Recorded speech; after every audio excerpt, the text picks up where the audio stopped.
The morning Clara Whitmore was told she was to be married, she had been reading Mary Wollstonecraft aloud to two girls who were not yet old enough to understand why the words mattered, but old enough to feel that they did.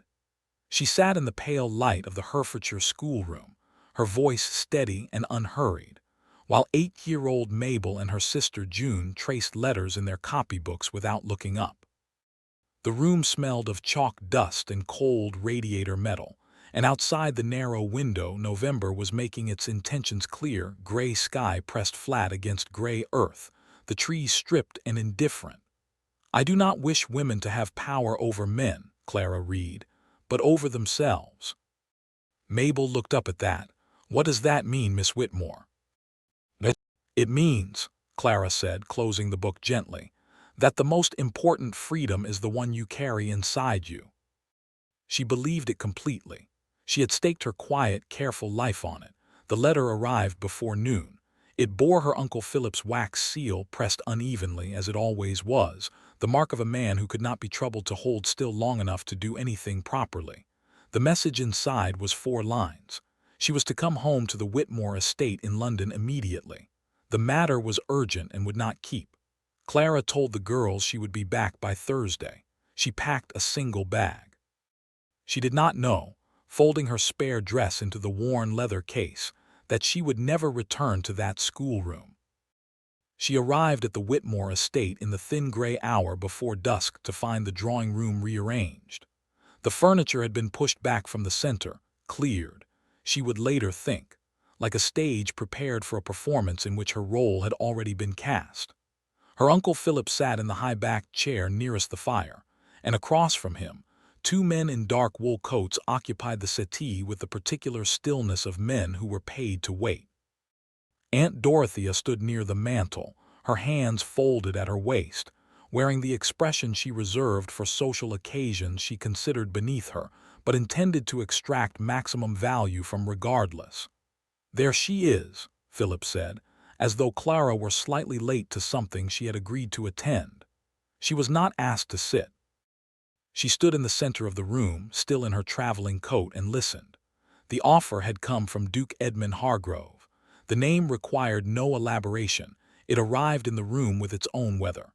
70 years of title, 40,000 acres across 3 counties, a seat of influence in the House of Lords that men spent entire careers trying to borrow proximity to. He was 67. He was a widower. He required a wife of modest birth and quiet reputation. Her uncle had accepted on her behalf. The room was very still when Philip finished speaking. "No," Clara said. It was not a hesitation. It was not a question. It was a complete sentence, delivered with the same steadiness she used to read Wollstonecraft to children who were just beginning to understand why steadiness mattered. Philip's expression flickered, something between irritation and rehearsed patience. He had clearly anticipated this. He reached into his coat and produced a document, a ledger page, folded twice, creased at the edges from being handled many times. He held it out. She did not take it. He set it on the side table where she could not help but see the figures. The debt was not a number. It was a sentence. Philip spoke carefully, with the particular cruelty of men who have convinced themselves they are only being practical. If the arrangement fell through, the debt collectors, men to whom he owed not merely money but the kind of favors that came with conditions, would move on the estate. There would be nothing left to contest and nothing left to shelter under. Thomas, 16 and still 2 years from any legal independence, would have nowhere to go. Eliza, 13 and dreaming about becoming a teacher, would be placed where the courts placed girls with no money and no guardian willing to fight for them. A workhouse. Clara looked at her uncle's face and saw that he meant it. Not because he was a cruel man at his core. He wasn't, not precisely. But because he was a weak one, and weak men in desperate positions were capable of the same damage as cruel ones, with the added indignity of not even owning what they'd done. She asked for one night. She was given it. She spent it at her writing desk in her childhood room, the one with the wallpaper of faded blue flowers that she had stared at through fevers and heartbreaks and the long, quiet grief of her father's death. She wrote for hours, not letters, not petitions, nothing so purposeful. She simply wrote, filling pages with the only version of herself that had never answered to anyone, the one that lived in sentences. At 4 in the morning, she read what she had written. Then she burned it, page by page, watching her words curl and blacken over the grate. By dawn, she had agreed. The wedding was 11 days later. The ceremony lasted 23 minutes. The church was half empty. The Duke stood at the altar in a charcoal suit and said his vows in a voice that was low and precisely controlled, as though he had measured out exactly the amount of sound required and allocated no more. Clara said hers without trembling. She had decided, somewhere between the burning pages and this cold altar, that if she was to be delivered somewhere against her will, she would at the very least arrive upright. He did not smile at her. She did not smile at him. The register was signed. The carriage was brought round. They rode north through 3 hours of darkening countryside, toward Yorkshire, toward Harrove Manor, toward a life she had not chosen. At some point, without looking up from the book he had opened the moment the carriage door closed, the Duke spoke. "You will want for nothing here." 6 words, then silence. Clara turned to the window and watched England move past her in the dark. When the iron gates of Harrove Manor rose ahead of them and swung open, and then swung shut behind the carriage with a sound like a full stop at the end of a sentence she hadn't written, she looked up at the vast dark face of the stone building and understood, with absolute clarity, exactly where she was. She had walked into a gilded coffin. The only question now was whether she intended to lie down. Harrove Manor had a sound that London did not. Silence, Clara discovered in her first week, was not actually silent. It had texture and weight. It moved through corridors differently depending on the hour, thin and pale in the mornings, dense and pressured by evening. And in a house this large, with this few people willing to speak freely inside it, silence became the dominant language. Clara had spent 25 years learning to use words. She now had to learn to read their absence.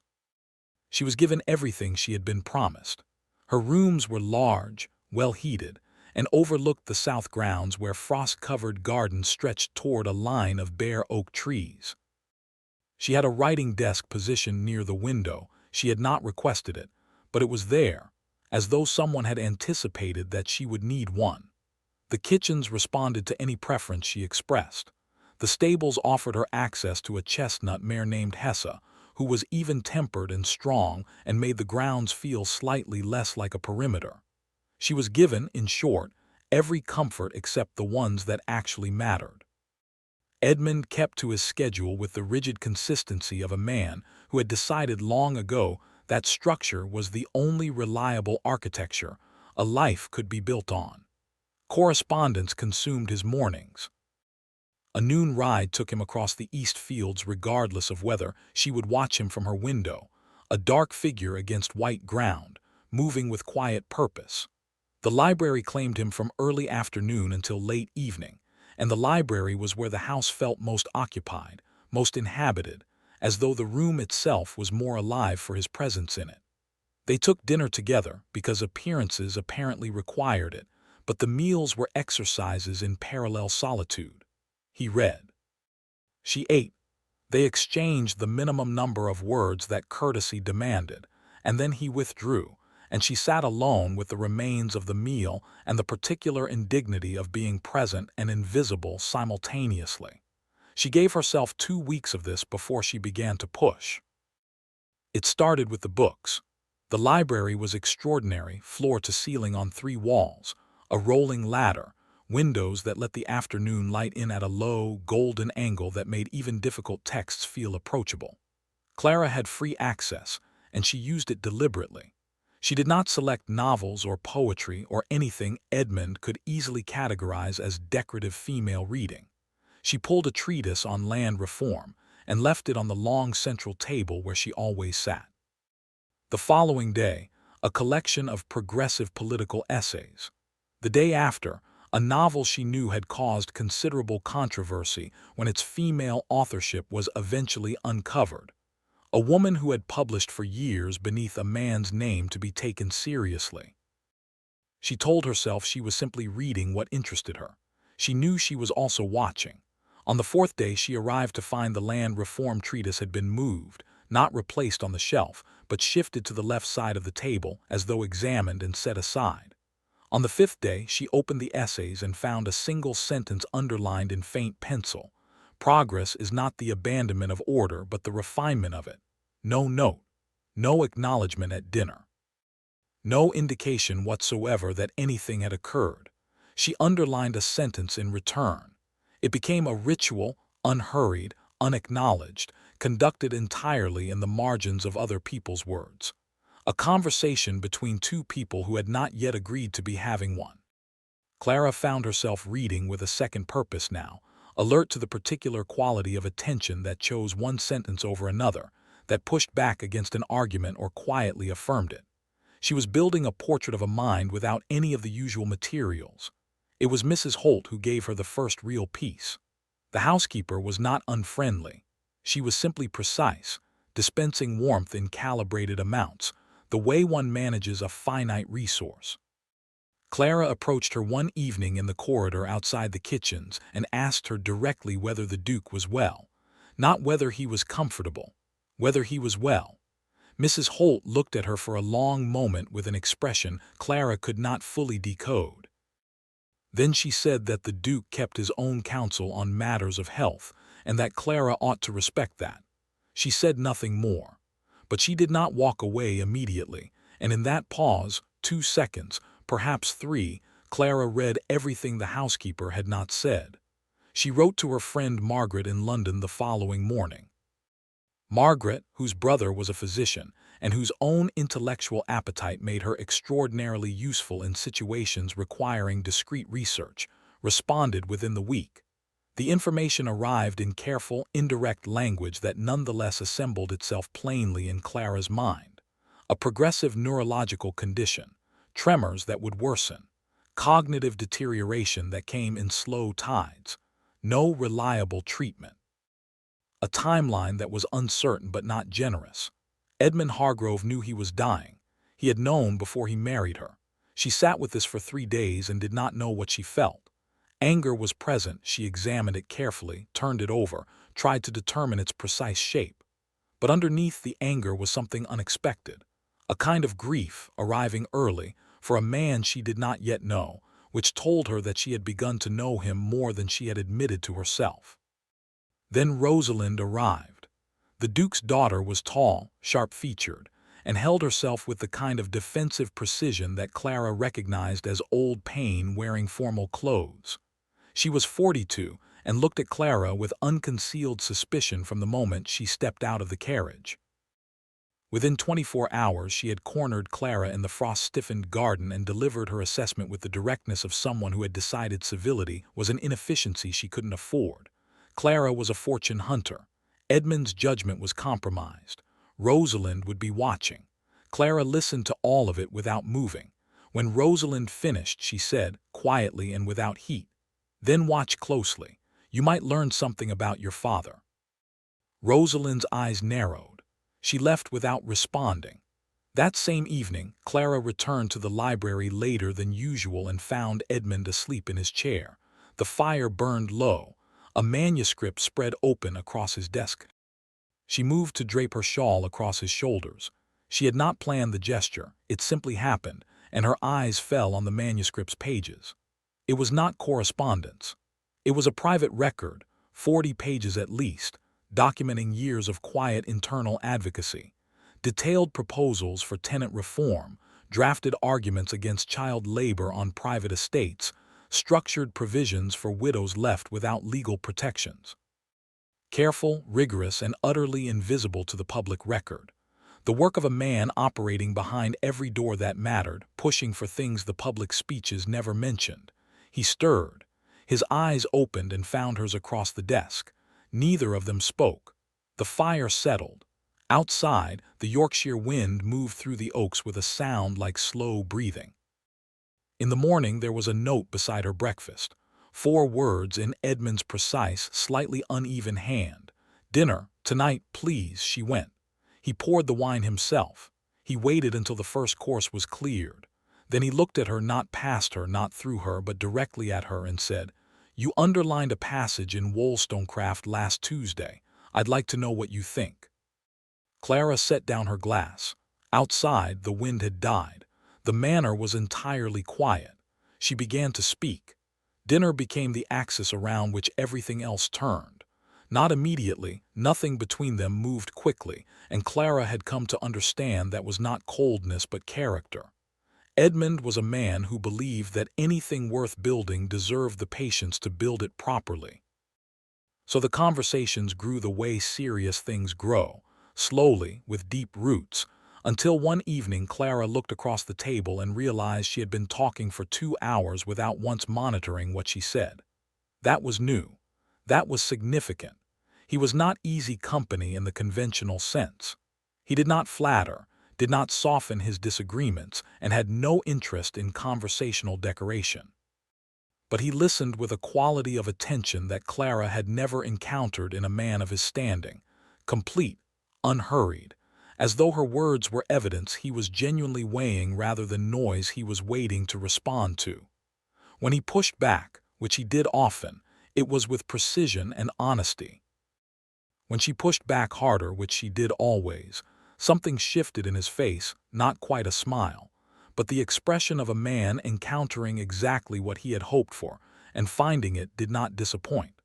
She caught herself studying him at odd moments. The way he held his pen slightly differently than he used to, she had noticed the change over weeks.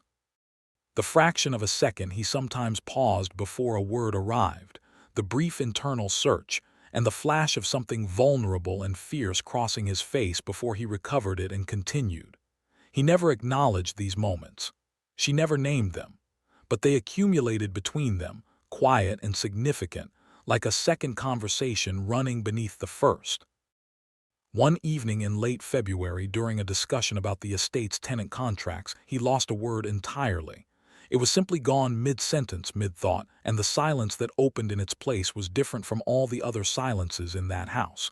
It was naked. His jaw tightened. His hand on the desk pressed flat. Clara did not look away.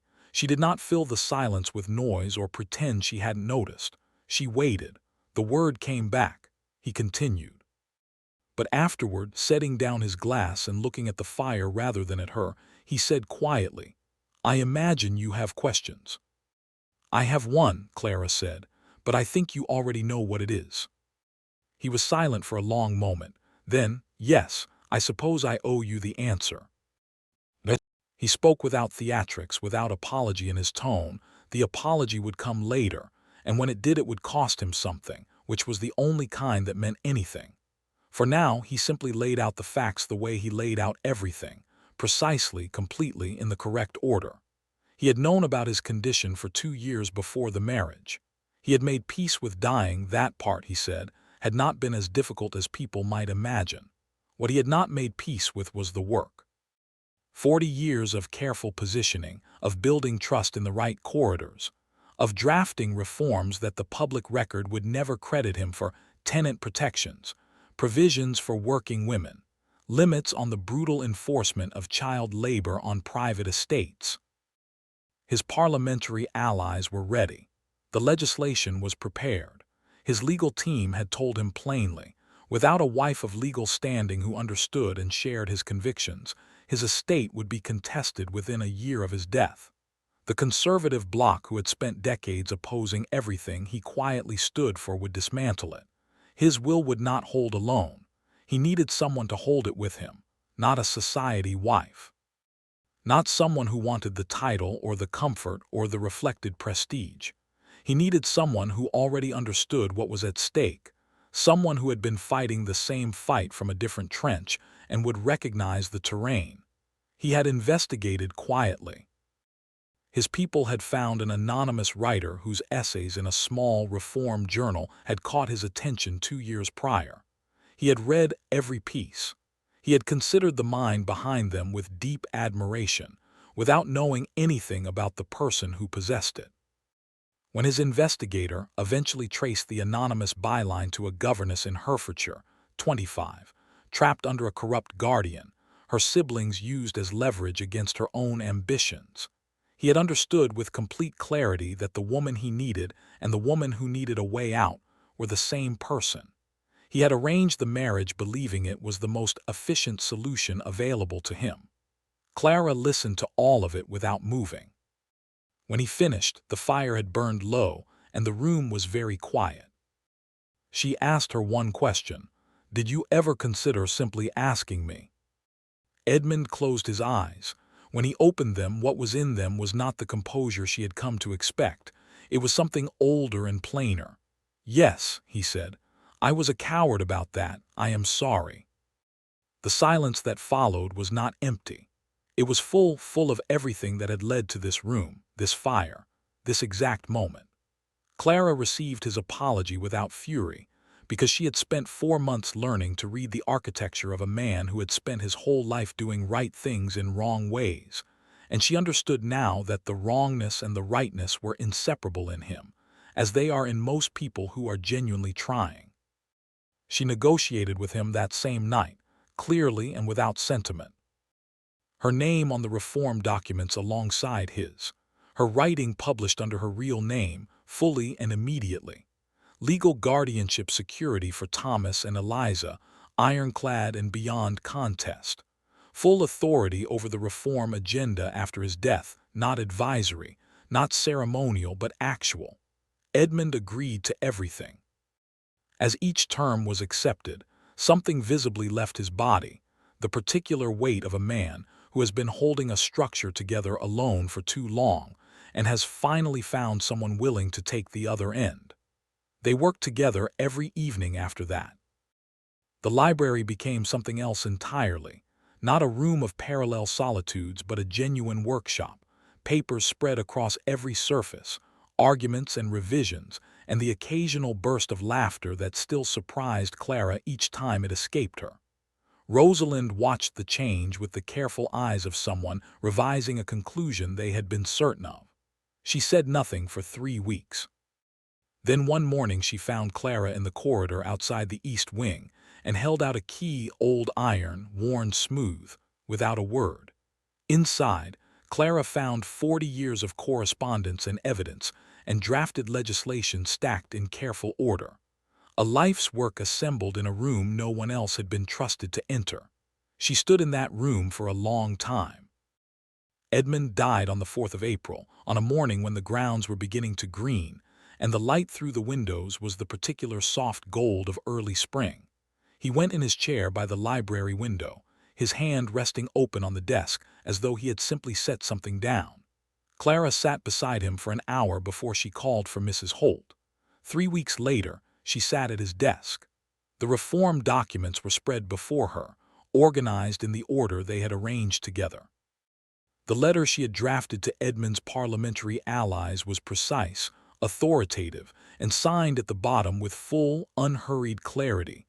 Not a governess's careful script, not an anonymous byline, not the compressed handwriting of a woman trying to take up less space. Her name, her own name, occupying exactly as much room as it required. Through the open window, the voices of Thomas and Eliza drifted up from somewhere on the grounds, her brother's low laugh, her sister's answering reply, the sound of 2 people moving through a morning without fear. Clara closed her eyes for just a moment and held that sound the way you hold something you were afraid you might lose. Then she opened them. She picked up her pen. She looked at the blank page waiting beyond the letter, and she began, not the reform notes, not the correspondence, but something of her own. The first line of something she had been composing, in one form or another, since a cold altar in November, and 6 words spoken without warmth in a dark carriage heading north. She wrote it under her own name. Fully, finally, irrevocably her own.